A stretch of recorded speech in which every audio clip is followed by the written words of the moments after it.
श्री स्वामी समर्थ. तुम्हा सर्वांचे माझ्या चॅनलमध्ये मनापासून स्वागत.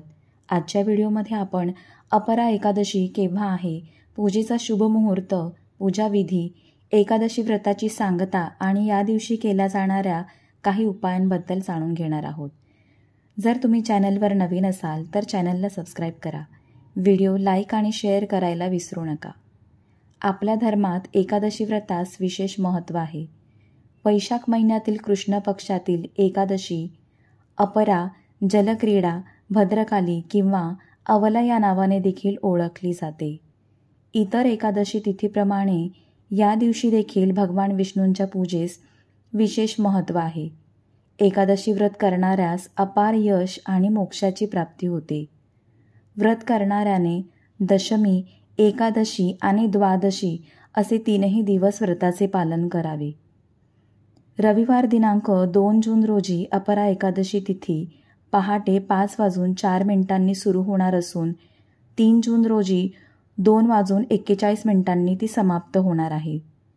या दिवशी सकाळी लवकर उठून स्नानादी आटोपून देवपूजा करावी.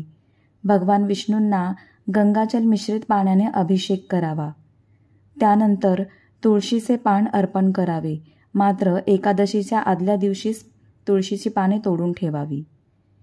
त्यानंतर पिवळे फळ, पिवळे फूल, पिवळ्या रंगाची मिठाई अर्पण करावी. भगवान विष्णूंच्या मंत्राचा जप करून आरती करावी. या दिवशी भगवान विष्णूंबरोबरच माता लक्ष्मीची देखील पूजा केल्याने सर्व मनोकामना पूर्ण होतात. या दिवशी तुळशीजवळ तुपाचा दिवा लावून शक्य असल्यास 11 प्रदक्षिणा घालाव्यात. पिंपळाच्या झाडात त्रिदेवांचा वास असतो. त्यामुळे या दिवशी पिंपळाच्या झाडाची पूजा करून जल अर्पण करावे. त्यामुळे भगवान विष्णूंची विशेष कृपा प्राप्त होते. एकादशीस घराच्या ईशान्य कोपऱ्यात दिवा लावल्याने माता लक्ष्मी प्रसन्न होते. अशा या एकादशी व्रताची सांगता द्वादशीच्या दिवशी करावी. झालेली सेवा स्वामींच्या चरणी रुजू करते आणि आजचा व्हिडिओ इथेच थांबवते.